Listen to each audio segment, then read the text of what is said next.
Since Russia's full-scale invasion of Ukraine in early 2022, the Kremlin has done a good job of insulating ordinary Russians from the costs of the war. Clever monetary policy dampened the effects of sanctions, defence-related spending triggered a mini-economic boom, and Ukraine's occasional incursions into Russian territory were ultimately snuffed out. However, this might be about to change. In recent months, Ukraine's strike on oil refineries have pushed up fuel prices across Russia, triggering shortages and rekindling inflation-related anxieties about the wider Russian economy. So in this video, we're going to take a look at how Ukraine manufactured a fuel crisis in Russia, and why this leaves both the Kremlin and the Russian central bank with uncomfortable dilemmas. Never miss an episode, and always feel in the loop by subscribing and ringing the bell. So, to understand how Ukraine's strikes are affecting Russia, you need to know a bit about the oil industry.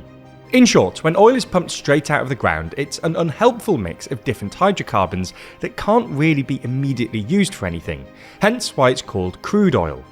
Crude oil thus needs to be separated into usable petroleum products, like gasoline and diesel, and this process happens at refineries.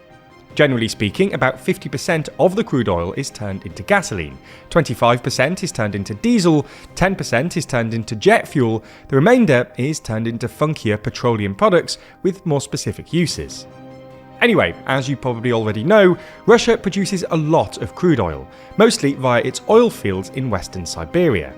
According to data from the EIA, Russia produced about 9.2 million barrels of crude oil a day in 2024, making it the third largest producer in the world after the US and Saudi Arabia. Slightly more than half of this crude oil, about 4.8 million barrels per day in 2024, is exported in unrefined form to third countries like China and India, who then refine that crude oil into usable petroleum products, which are then consumed domestically or exported again. The remainder, however, about 4.4 million barrels per day in 2024, is refined inside Russia. Most of this is then consumed by Russians, but some is exported as refined product to other countries like Turkey. In 2024, for instance, 3.9 million barrels per day were consumed domestically, while the remaining 500,000 were exported.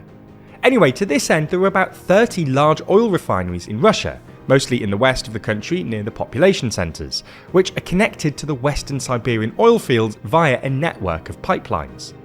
For the past 2 months or so, Ukraine has been targeting these refineries with long-range drones.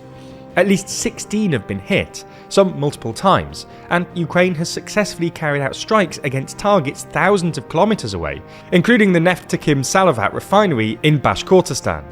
Estimates vary, but most analysts think Ukraine's strikes have disrupted between 15 and 25% of Russia's overall refining capacity.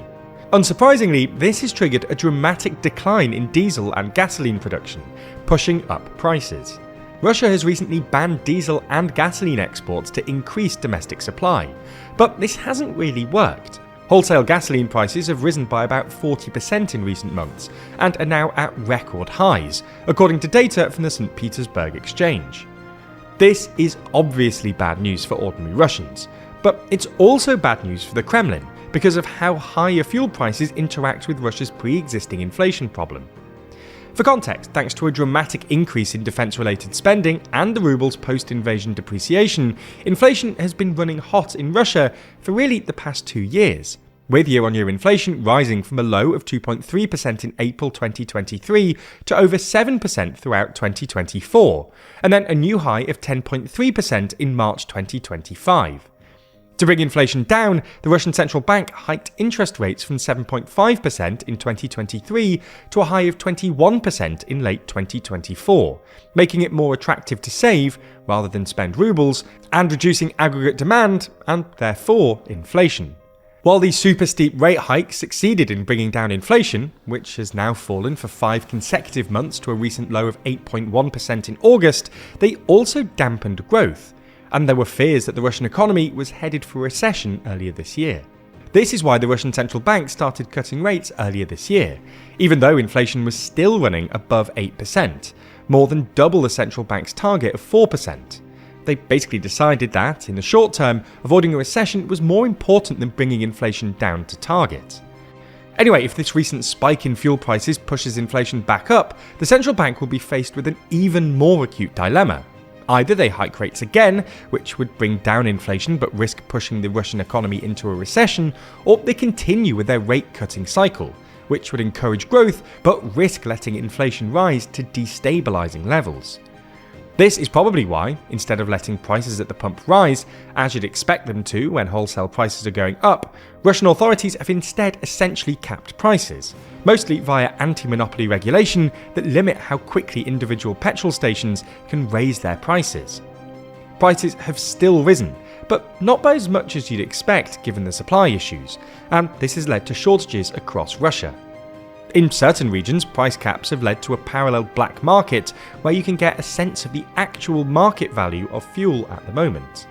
In the occupied territory of Crimea, for instance, the local government imposed a price cap of 76 rubles for gasoline and a 30-litre limit per motorist. This led to widespread shortages, with roughly half the petrol stations in Crimea just shutting down, and a black market for gasoline coupons where gasoline trades for as much as 125 rubles. In the past couple of days, there have even been reports that Russia is planning to import fuel from countries like Belarus, China and Singapore. But while this might ameliorate any shortages, fuel costs about 50% more on international markets than it currently does inside Russia. And if this increase is passed on to consumers, it'll trigger a dramatic uptick in inflation.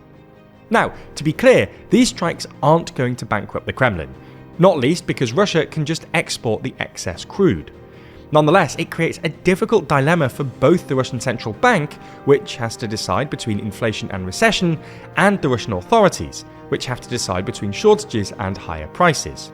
Moreover, it's the most effective way Ukraine has found so far of making ordinary Russians feel the costs of war. If Ukraine can hold its own on the battlefield, and the underwhelming result from Russia's so-called summer offensive, especially around Pokrovsk, suggests it can, then Ukraine will go into winter in a better position than is often implied. Russia's military has apparently been neutralized, and Ukraine can continue to exert pressure on the Kremlin by targeting infrastructure inside Russia, maybe even with the help of new long-range missiles from its Western partners.